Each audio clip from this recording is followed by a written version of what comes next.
Comment l'Église sera-t-elle introduite dans la pleine pensée de Dieu? Nous devons avoir la foi pour croire que tout le peuple de Dieu sera introduit dans l'héritage. Cela, c'est le dessein de Dieu, et il s'accomplira. Mais pour réaliser son dessein, Dieu doit avoir une compagnie de personnes qui demeurent dans la mort jusqu'à ce que tous soient parvenus sur l'autre rive. À cause de cette poignée de sacrificateurs qui portaient l'arche en demeurant sur la base de la mort, toute la nation d'Israël est passée sans encombre dans l'héritage. Mais qui voudra poser tout d'abord les pieds dans les eaux de la mort? Puissions-nous y demeurer joyeusement en refusant de sortir de cette position, jusqu'à ce que tout le peuple de Dieu ait atteint le pays de la promesse. Souvent, nous sommes tentés de répondre à l'appel de certaines portes ouvertes ou des grandes occasions. Pourrons-nous tenir ferme avec Dieu pour qu'il puisse introduire son peuple dans l'héritage? Expérimentons-nous le travail et les douleurs de l'enfantement, afin que les âmes soient introduites sur l'autre rive? Pour ceux qui ont traversé facilement le Jourdain, ce fleuve signifie bien peu de choses. Mais la pleine signification du Jourdain doit être l'expérience des sacrificateurs qui ont porté l'arche. Tout le peuple de Dieu traversera le Jourdain, mais Dieu recherche ces quelques-uns qui voudront porter l'arche et qui ne voudront pas uniquement passer dans l'héritage.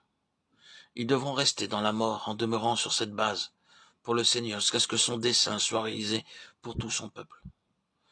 Nous avons saisi le secret du dessein de Dieu pour cet âge, et nous pouvons désirer que la mort agisse profondément afin que, en demeurant sur la base de la mort, d'autres passent dans la vie. Nous sommes vivants, gloire à Dieu. Nous sommes des donneurs de vie? Si oui, cela nécessite une obéissance implicite, une foi forte et de la patience de la part de tels sacrificateurs. Ils désirent goûter la pleine signification de la mort afin d'introduire tout le peuple de Dieu dans la vie. Ce sont les vainqueurs qui fermement se maintiennent dans cette position de mort pour Dieu. Qui voudra alors avoir un tel honneur? Dans Josué 3, nous voyons l'arche en relation avec le peuple de Dieu. Et dans Josué 6, nous voyons l'arche en relation avec les ennemis de Dieu. Les enfants d'Israël n'ont pas combattu leur ennemi, ils ont simplement fait le tour des murailles de Jéricho. Cependant, nous pourrons faire 1000 fois le tour de Jéricho et rien ne se produira. Le principe est celui-ci. L'arche de l'Alliance était au milieu. C'était l'arche qui avait fait le tour de la ville. Et c'était elle seule qui comptait.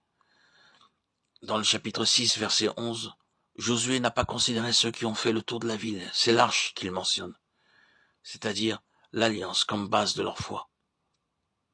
L'héritage est nôtre, car selon l'Alliance, Dieu nous a déjà accordé le pays. Ce n'est pas sur la base de ce que nous pouvons faire que nous rencontrons l'ennemi, mais sur la base de ce qu'il a fait. L'Alliance de Dieu est la base de notre témoignage. Le témoignage de Dieu, c'est ce qu'il possède en son Fils pour nous. Nous faisons simplement voir cela aux gens et nous le présentons également à l'ennemi. C'est cela le plein témoignage. Nous ne faisons rien contre Jéricho. Nous demeurons simplement sur la base de l'alliance de Dieu en déclarant à Jéricho, tu vas tomber, car Dieu nous a donné Jéricho. Le témoignage consiste à demeurer sur la base de l'alliance en proclamant que cette alliance est vraie. Ils l'ont vaincu par le sang de l'agneau et par la parole de leur témoignage, Apocalypse 12, 11. Nous ne devons pas essayer de faire quoi que ce soit. Nous restons sur la base de ce qu'il a déjà été accompli, sur ce que Dieu a fait. Nous nous tenons sur le terrain de l'alliance divine en proclamant la victoire et le fait accompli. Si nous luttons dans le domaine personnel, nous perdons cette position de victoire. L'arche tourna 7 fois autour de la ville, le chiffre de la plénitude. Quand nous réaliserons ce que signifie l'alliance, alors nous pousserons le cri de victoire. Car par un cri, l'ennemi a été vaincu.